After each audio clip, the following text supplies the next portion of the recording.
Welcome back to Physics 371 Online. Having defined this quantity called the electric potential, we'd like to show some of the usefulness that it has, particularly in calculating the energy that's stored in a distribution of charges. And so first let's consider using an external force to move a test charge Q between 2 points A and B in the vicinity of some static charge distribution. So if we use an external force to do this, then the work done is the familiar expression, the integral of F dot dl between points A and B. Now, the external force that's being used has to take a charge and work against the electric field of the charge distribution itself. And so as a result, what we can do with this term F in the work integral is replace it with minus QE, where E is the electric field of the charge distribution in this region. Q is, of course, the test charge, so the force that the charge distribution does is QE. Therefore, an external agent working against that does a force that's just the opposite. So we can make the substitution into the work integral and find this expression here. Pulling the test charge outside the integral, we see, lo and behold, that minus the integral E dot dl between 2 points A and B is nothing more than the electric potential difference between those points, using the definition that we've already established.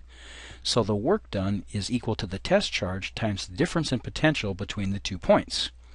So if we use this to solve for the potential difference, it also gives us some physical understanding of what that means.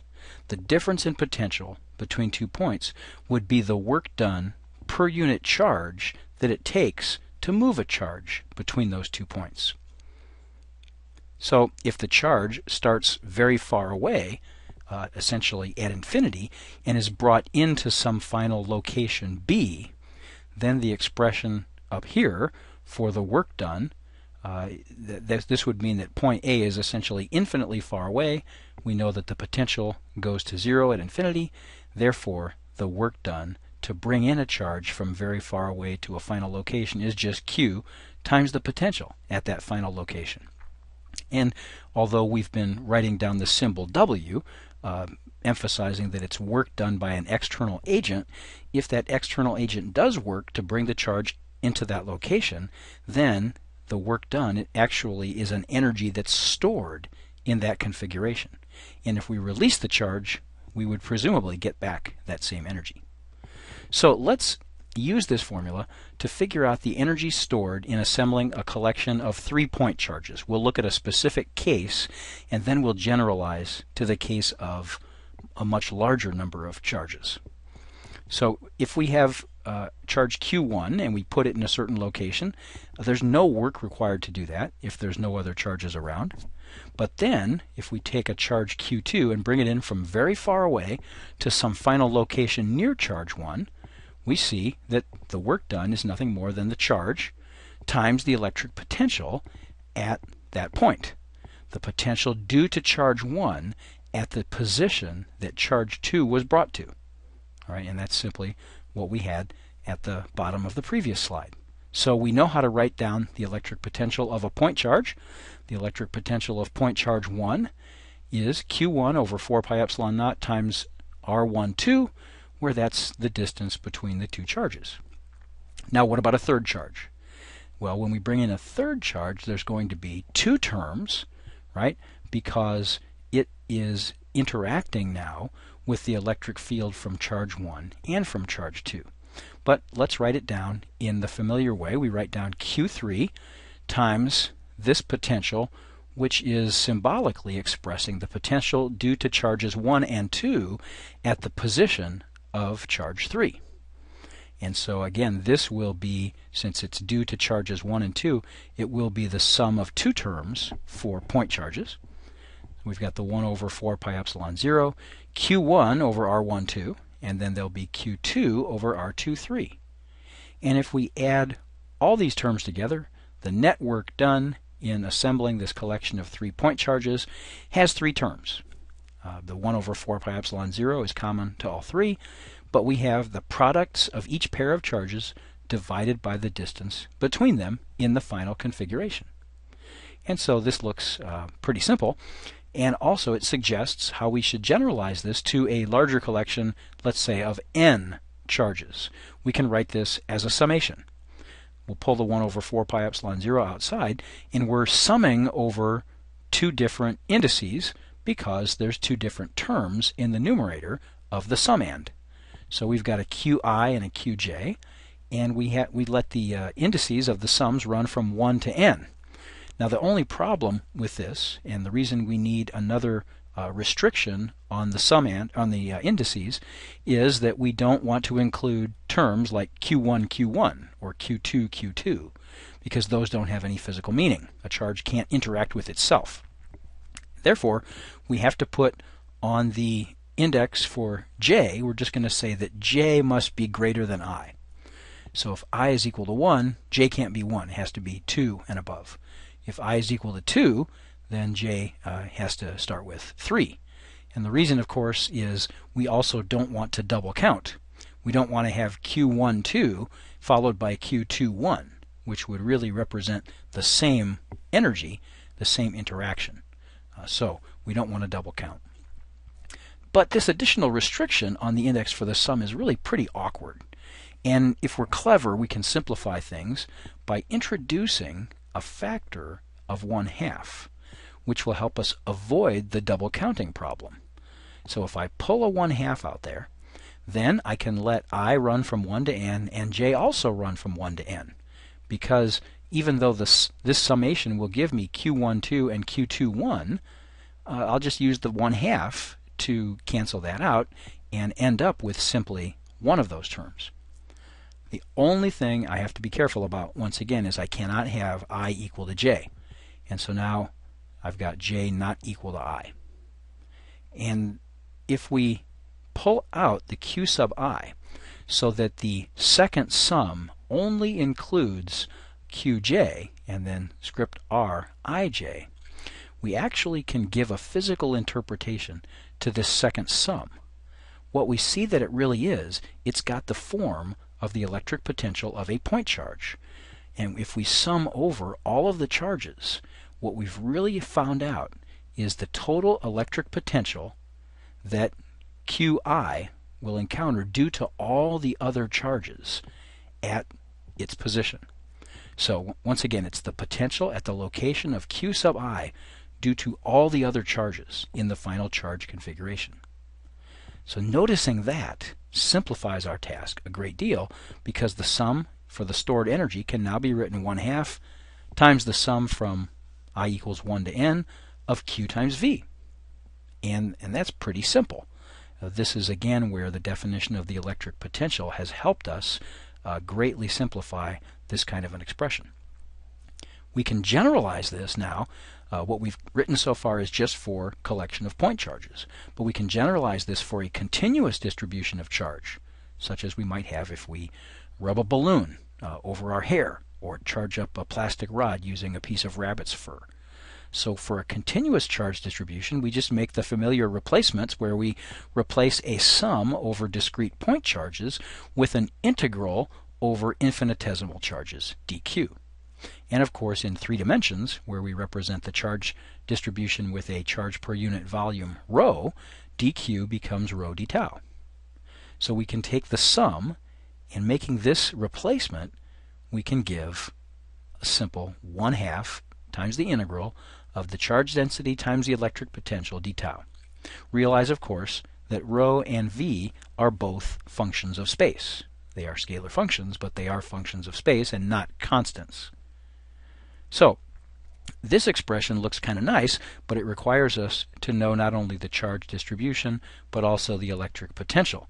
And there's an even more useful way to express the work done, starting from this equation, but rewriting it just in terms of the electric field E. It's a little bit involved, so hang with me. It'll take us a few minutes, but it turns out to be very useful. Okay, here's the starting point. We use Gauss's law to rewrite the charge density as epsilon naught times del dot E. Right? We just take the differential form of Gauss's law and solve for rho. And rho was one of the terms that was in that integral for the energy stored. So when we make the substitution, we end up with this integral of the divergence of E times the potential. Now, what are we going to do with that? Well, inside the front cover of the textbook are collected these various product rules that show us how to take divergence and curl and gradient of products of scalar and vector functions. And so it's not so clear why we want to do this just yet, but let's just say if we have an electric field E, which is a vector function, and its associated electric potential V, which is a scalar function, the divergence of that product is given by product rule number 5 in the front cover in this form. And the second term on the right-hand side includes the gradient of V, which of course we know is minus the electric field, right? So this second term becomes E dot minus E, which is minus E squared. So we have this del dot EV now is equal to del dot E times V minus E squared. Where this is useful is the first term on the right-hand side is exactly the term that's inside our integral. So let's solve for that term. We'll solve for that to get del dot EV equals del dot the product E times V plus E squared. All right, and that now can be substituted into the integral for the energy stored, which will give epsilon naught times the sum of two integrals. One of them, which is a volume integral of del dot EV, the other, which is a volume integral of E squared. And the only thing about this volume that we have to remember is it has to enclose the charge distribution, because in the original expression, that was the condition for the integral. Now, the divergence theorem allows us to write one more thing that we can use to simplify this expression.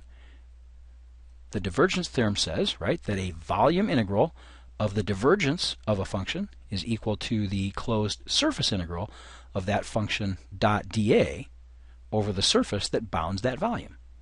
Okay, so that just simply comes from the divergence theorem applied to this product function E times V.